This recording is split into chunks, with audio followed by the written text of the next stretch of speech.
know that part of the deal was you had to have sex with this guy?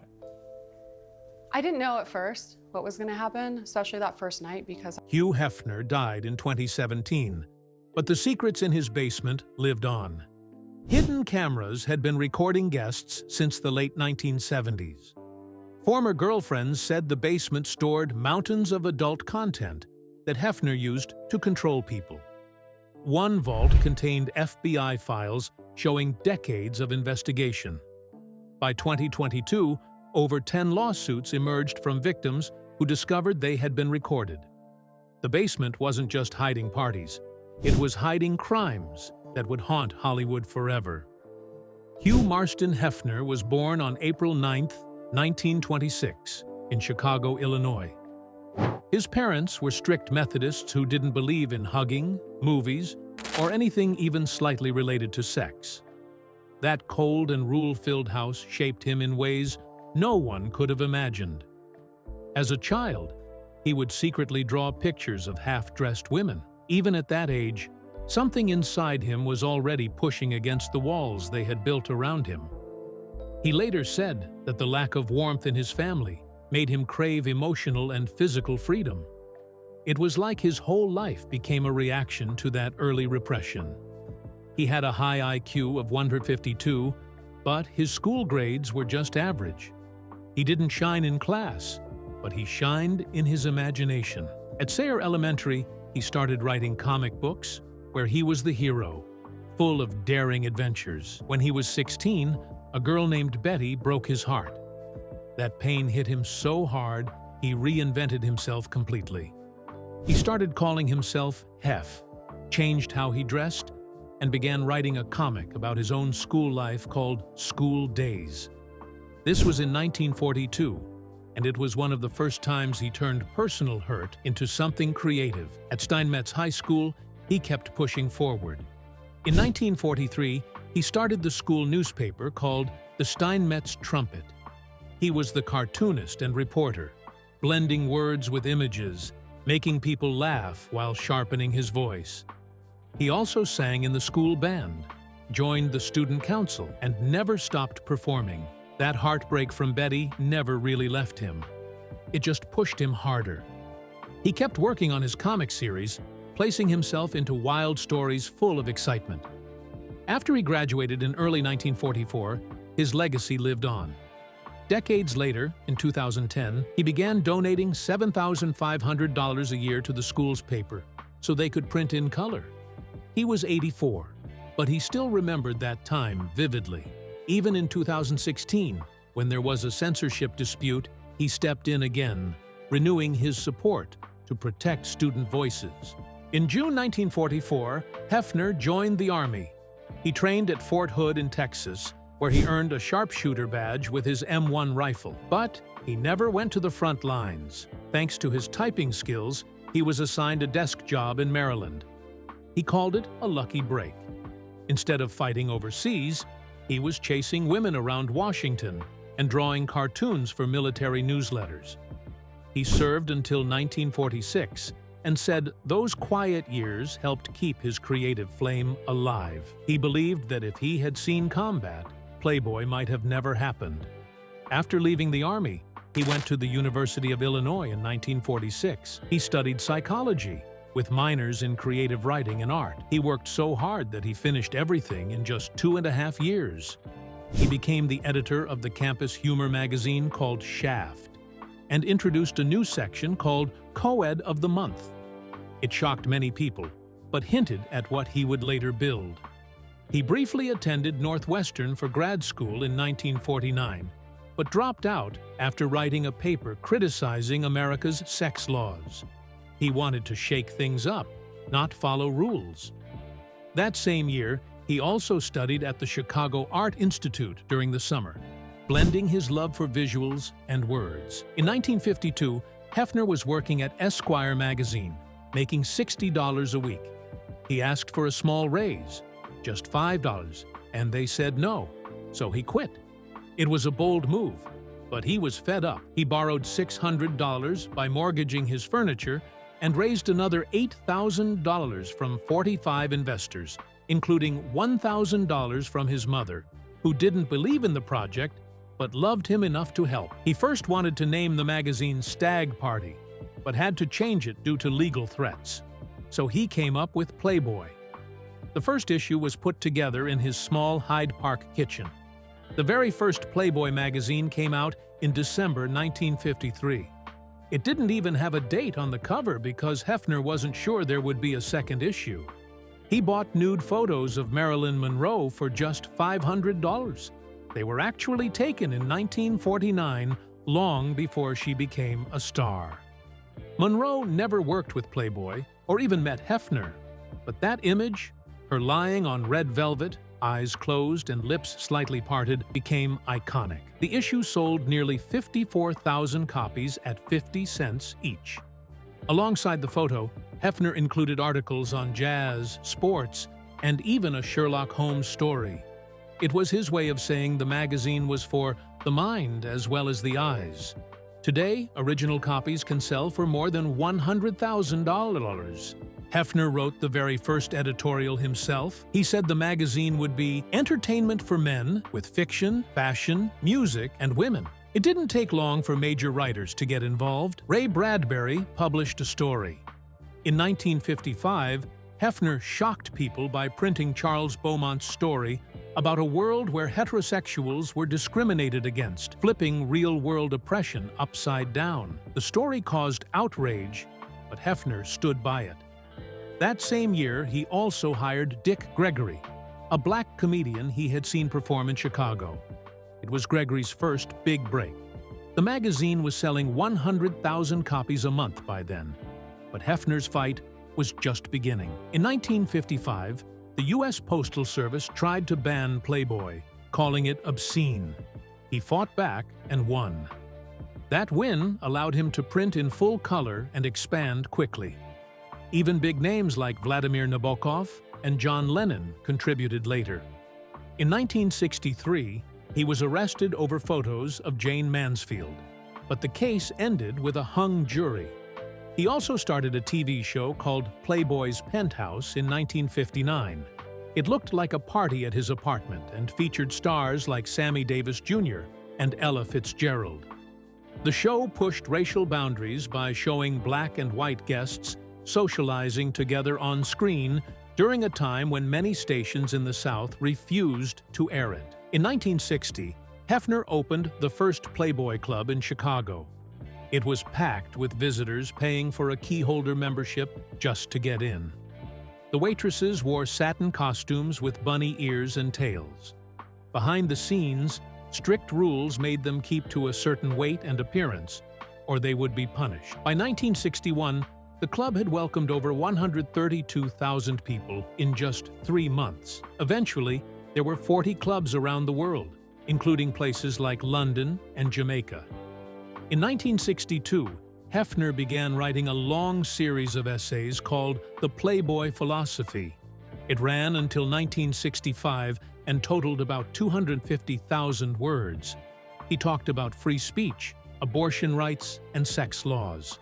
Some saw him as a brave thinker, but others, especially feminist groups, said he was just using big words to justify using women. Protests began. Former employees later revealed that women working for him had to follow strict, often demeaning rules. Hidden abuse was already beginning to surface.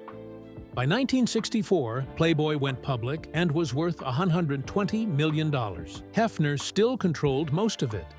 In December 1959, he had bought a huge 70-room mansion in Chicago for $370,000.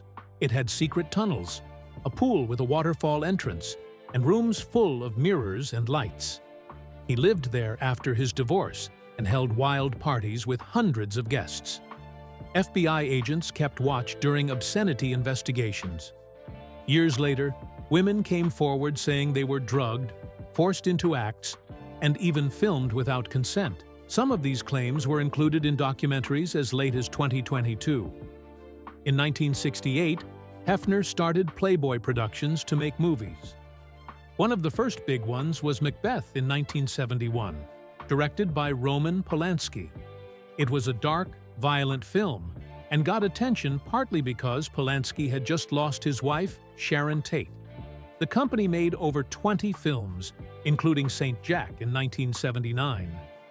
But behind the scenes, things were falling apart. Playboy's name was everywhere, but darker stories kept coming out. Hugh Hefner married Millie Williams in 1949 after they met at Northwestern University. He had saved himself for her, believing she was the one.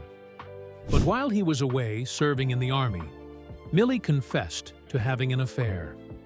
That moment shattered him. He later said it was the most painful thing that ever happened in his life. Out of guilt, Millie allowed him to sleep with other women, but it couldn't save their marriage. By 1959, they divorced after 10 years. They had 2 children, Christy, born in 1952, and David, born in 1955. After the divorce, Hugh changed. He threw himself into wild living at the Chicago Playboy mansion, dating multiple women at once. He even claimed he had been with over 1,000 women. Their children first took the last name of Millie's new husband, Edwin Gunn, but later went back to Hefner. This was the beginning of the lifestyle that would make him famous: lavish parties, young women, and a world of fantasy. In 1968, everything shifted again when he met Barbie Benton. She was only 18 and appeared on his TV show Playboy After Dark. Their relationship grew fast, and she moved in. By 1971, she convinced him to buy a huge mansion in Holmby Hills for just over $1 million. That same year, he transformed the estate into the new Playboy Mansion. It had a zoo, waterfalls, secret rooms, and a grotto where wild parties happened almost every night. Celebrities like Mick Jagger and Warren Beatty came often. Benton even helped design parts of the house. They stayed together until 1976, but his affairs led to the breakup. Still, she later said those were the best years of her life. Then in 1985, Hefner had a serious stroke. He was 58. It left him partly paralyzed for a while and forced him to rethink his life. 4 years later, in 1989, he married again. This time it was to Kimberly Conrad, a 26-year-old playmate he met during her photo shoot in 1987. She became Playmate of the Year in 1989. They had 2 sons, Marston, born in 1990, and Cooper, born in 1991. He slowed down briefly for his family, but by 1998, they were living apart. He went back to his old ways, dating multiple women again. Kimberly finally filed for divorce in 2010, after living separately for over a decade. Hefner admitted that the marriage had been a kind of reaction to the fear brought on by his stroke. They stayed legally married for the children, and she even lived in the house next door. In 2012, he married one last time. On New Year's Eve, he tied the knot with Crystal Harris. She was 26, and he was 86. They had met at a Halloween party in 2008, and she soon moved into the mansion. But years later, in her 2024 memoir, she revealed what life with Hefner was really like. She said she felt trapped and controlled. He made her follow rules about what she wore, how she looked, even what kind of nail polish she used. She wasn't allowed to gain weight, had to bleach her hair quickly if her roots showed, and had a strict curfew. She said intimacy became robotic and almost non-existent after 2014. The mansion was full of mold, birds, and junk he refused to throw away. Though they had called off the wedding once in 2011, they got back together. But when he died, she inherited nothing. That marriage showed a darker side of Hefner, one that was about control, not love. In 1975, a tragedy rocked the Playboy world. Bobby Arnstein, Hefner's secretary, died by suicide in a Chicago hotel. She was just 34. At the time, the government was investigating drug use in the Playboy empire. Bobby had been sentenced to 15 years for helping to transport cocaine. Hefner believed the charges were a way to pressure her into turning against him. He called it a witch hunt. The media exploded with rumors of drugs and wild parties at the Playboy mansions. Another woman, Adrienne Pollock, had died from an overdose in 1973. It was a dark time, and Hefner's image began to change. Then came an even darker story in 1980. Dorothy Stratton, who had just been named Playmate of the Year, was murdered by her jealous husband. She was only 20. People blamed Hefner for putting her in harm's way. After her death, he published nude photos of her without the family's permission. Her mother and sister sued. Former workers said she had been assaulted at the mansion. Her boyfriend, director Peter Bogdanovich, later wrote a book blaming Hefner and the Playboy culture for everything. The whole world saw the cracks in the fantasy. The 1980s brought more disturbing claims. Multiple women came forward, saying Hefner had assaulted them at the mansion. Some were underage. Drugs were often involved. His former girlfriend, Crystal, later said he had thousands of compromising photos, and she destroyed them after his death. One of his valets said Hefner once assaulted a girl while she slept. Twin sisters who lived at the mansion said he refused to use protection and left one of them pregnant. The mansion, once seen as glamorous, now seemed like a place of pain. A strange and secretive part of Hefner's world was connected to his personal doctor, Mark Saganor. In the 1970s and 1980s, Saganor ran hidden homes called shadow mansions. These were places where women were brought in, promised fame, and then used for parties and encounters. Saganor's daughter later said it was all very dark and predatory. Some people believed Hefner and the doctor were more than just friends. Others claimed those homes were used for even worse things, including illegal videos and abuse. It all came to light during drug investigations in the 1980s. Back in 1971, Hefner's purchase of the Playboy mansion had started it all. He turned the 1927 Gothic-style house into a symbol of fantasy. There was a grotto with waterfalls and hot tubs, secret hallways, even a zoo. By the 1980s, it had a gym with tanning beds. But after decades of parties, the house fell into decay. In 2016, he sold it for $100 million to a neighbor, who agreed to let him live there until he died in 2017. In November 1972, Playboy magazine hit its peak with over 7 million copies sold. In 1976, presidential candidate Jimmy Carter gave a shocking interview, admitting he had committed adultery in his heart. It almost ruined his campaign, but it helped sell more magazines. Playboy became known not just for its photos, but also for its interviews with famous people like Martin Luther King Jr. and John Lennon. Hefner also tried to expand beyond magazines. In 1971, he started Playboy Records. Barbie Benton recorded music under the label. One song, Show and Tell, became a hit in 1974. In 1981, he opened a casino in Atlantic City. It made millions, but by 1984, it was shut down after Hefner was denied a gaming license due to old bribery accusations. The casino's fall was part of the brand's growing troubles. By the 1990s, Playboy's print sales were sinking. But under his daughter Christie's leadership, they moved online. In 1994, Playboy.com launched. In 1995, they started the Playboy Cyber Club with videos and chats. In 2011, they even released a full archive on iPad, dodging Apple's rules. Christie had seen the internet's potential early and helped keep the company alive during a changing time. In 1988, Christie officially became CEO. Hefner stepped back, focusing on creative work. In 2005, he starred in a reality show called The Girls Next Door. It showed life inside the mansion with his girlfriends Holly, Bridget, and Kendra. The show ran for 6 seasons and made Hefner a TV star again. Millions watched, but behind the scenes, many of the women later said it wasn't what it seemed. In March of 1985, Hugh Hefner was 59 when he had a small stroke that changed his life forever. He blamed the stress of it on a book that had come out about the murder of playmate Dorothy Stratton.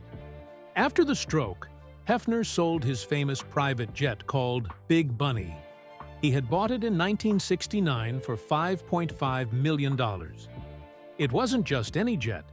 It had a disco area, a cinema, and sleeping space for 16 people. It was painted black with a spotlight showing the Playboy bunny logo, and it had been a symbol of his wild life. But once the stroke hit, he tried to live healthier. He stopped smoking and said he was slowing down, but the truth was different. Even as he aged into his 80s, he kept throwing wild parties. He started using Viagra, and once said the drug had changed his life because it let him continue being intimate with multiple women. It was a strange mix, trying to be healthy while still living like nothing had changed. At the same time, Playboy's empire was falling apart. Their casinos in the US and the UK were closing down, and money was drying up fast. In June of 2016, people started whispering that Hefner was getting worse. Some said he was acting like someone with dementia. That same year, he sold the Playboy mansion for $100 million. The man who bought it was 32-year-old Darren Metropolis, whose father owned Hostess Brands. The mansion had been bought by Playboy back in 1971 for just $1.1 million. It was huge, over 22,000 square feet, and had a zoo license, a game room, and the famous grotto. But by 2016, it was falling apart and needed major repairs. The most shocking part of the deal was that Hefner got to keep living there for the rest of his life. Playboy paid $1 million a year to lease it back. People started to wonder if he was too weak to move out at all. Metropolis had already bought the house next door back in 2009 for $18 million, and he planned to combine the two homes into one giant property after Hefner died. This strange arrangement revealed the truth. Hefner's empire was crumbling, and the man who once ruled parties now rarely left his bedroom. On September 27, 2017, Hugh Hefner died at 91 years old. He had been suffering from a serious E. coli infection that turned into septicemia. He passed away at the Playboy mansion, surrounded by family. But what shocked many was where he was buried. Back in 1992, he had spent $75,000 to buy the crypt drawer right next to Marilyn Monroe. She had been the cover of Playboy's first magazine issue in 1953, shown nude without her consent. Hefner had never met her in real life, but he was obsessed with her. Monroe had died in 1962, and her grave was often covered in lipstick marks from fans. Some people were disturbed by Hefner's choice to be buried beside her, saying he was objectifying her even after death. His funeral was private, and he was buried in a closed casket. It felt like he was trying to tie his legacy forever to the woman who had helped launch his $200 million empire, even though she never agreed to it. In January 2022, a documentary series called Secrets of Playboy aired and shook everything up again. It revealed that Hefner may have faked illnesses to control women. His third wife, Crystal Harris, was married to him from 2012 until his death in 2017. In a memoir she released in 2024, she said that Hefner pretended to have back pain and hearing loss so she wouldn't leave him alone. She said he made her follow strict rules like bleaching her hair and only wearing light-colored nail polish. At the same time, she was dealing with Lyme disease and mold poisoning. Other women backed her up, saying Hefner used guilt to keep them under control. These stories showed a much darker side to the man people once thought of as just a party-loving playboy. Even after his death, he was being remembered not as a fun icon, but as a manipulator who used illness as a weapon. Back in 2010, Hugh Hefner created the Hugh M. Hefner Foundation. He gave millions to film preservation, free speech, and sex education. He supported the University of Southern California's work on film censorship for 20 years. The foundation gave awards every year to people fighting for First Amendment rights. By 2017, Hefner had also donated to Lyme disease research, which connected back to Crystal's own illness. Some people saw this as an attempt to change how people remembered him. Even though he had spent decades living a life of parties, scandal, and control, his donations told a different story. Maybe he was trying to make sure history remembered him kindly. The Playboy Mansion itself held secrets that went far beyond parties.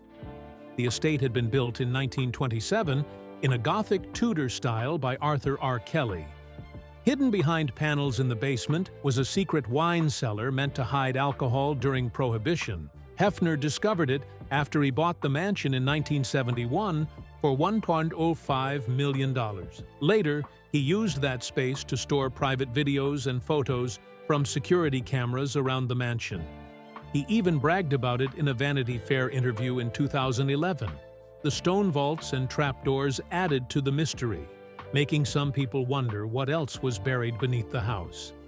In the 1970s, Hefner added tunnels and utility rooms beneath the estate. These tunnels connected the main mansion to the game house and bathhouse, so staff could move without being seen during wild parties. Some old Polaroids showed how large these underground areas were. One former employee claimed the tunnels once connected to homes of famous actors like Jack Nicholson and Warren Beatty, though these were shut down in 1989. Blueprints showed tunnels even reaching the Los Angeles Country Club. The Playboy Mansion wasn't just a party home, it was a secret world built to hide everything from cameras to celebrity guests. In 1978, Hefner built an underground gym beneath the bathhouse. It had the best equipment, tanning beds, saunas, and even stone showers. He said it was for his girlfriend, Carrie Lee. But hidden cameras were installed there, and staff later said they were used to record sexual encounters without permission. Valet Stefan Tettenbaum described pig nights, where sex workers were filmed while Hefner watched from large screens, smoking and laughing. In 2022, Variety reported that these recordings led to lawsuits. The gym, meant for fitness, had become part of a much darker scene.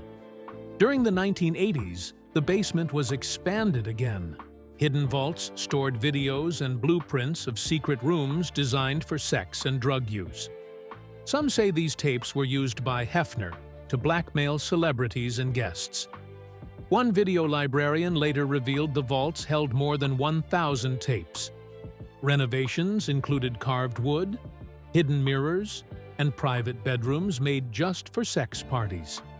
These vaults were like time capsules of Hefner's world, one filled with glamour on the outside and disturbing secrets underneath. Even the original 1927 stone vaults were turned into hiding spots. They were built in Gothic Revival style, with pointed arches and thick stone walls. Hefner filled them with more videos, including some of the most shocking ones taken during pig nights. One staff member claimed there were over 100 tapes of celebrities stored in climate-controlled safes. Some of the oldest tapes dated back to the late 1970s. The vaults mixed old architecture with a new kind of darkness that stayed locked away until long after Hefner was gone. In 2022, the Secrets of Playboy documentary revealed even more. It said Hefner had set up secret cameras to record women during parties, without their knowledge. Former girlfriend Sandra Theodore said he used the videos to control people. She said he kept a mountain of revenge porn in the basement, and that he bragged about having tapes on everyone. Other insiders said cameras were placed in bedrooms and that Hefner watched everything on live monitors. These revelations painted him not as a free love icon, but as a man who used power to trap people. The same show claimed that during the 1980s, Hefner helped run secret shadow mansions across Los Angeles. These homes were used for parties, drugs, and women who didn't fit the Playboy image. A doctor named Mark Saganor, known as Dr. Feelgood, allegedly helped traffic up to 20 women a week, under the excuse of doing photo shoots. One woman in 1985 was reportedly drugged and brought back to the main mansion for sex. Logs in the basement tracked who went where, using secret codes. These claims suggested the abuse was not limited to one house. It was part of a system. Many women said the basement also stored large amounts of drugs like Quaaludes. Sandra Theodore said there were drawers filled with up to 500 pills, and that staff handed them out before parties. In 1976, one woman was reportedly drugged and assaulted in the basement, left unconscious for hours. These stories came from ex-assistants who said pills were everywhere from 1975 to 1980. One girlfriend said she was given a sedative in her wine in 1978 and didn't know what had happened until the next morning. Even Hefner's old FBI files were hidden in the mansion. After he died in 2017, people found a 58-page file in the basement. It showed that agents had followed Hefner in the late 1950s and early 1960s. They thought Playboy was breaking obscenity laws, especially after publishing racy photos of Jane Mansfield. In 1963, Hefner was arrested, but won in court. There were even memos sent to J. Edgar Hoover asking for wiretaps. These files showed Hefner had been on the edge of trouble since the beginning. After his death, things didn't end. In 2018, an ex-playmate named Susie Krabacher sued his estate. She said she had been assaulted in 1980 and that the whole thing had been recorded on one of the basement tapes. She wasn't the only one. By 2022, there were more than 10 lawsuits, including a class action suit from 5 women asking for $10 million. The vaults in the basement had more than 1,000 hours of footage. Some tapes showed scenes from as far back as 1979. Many of these cases ended in quiet settlements.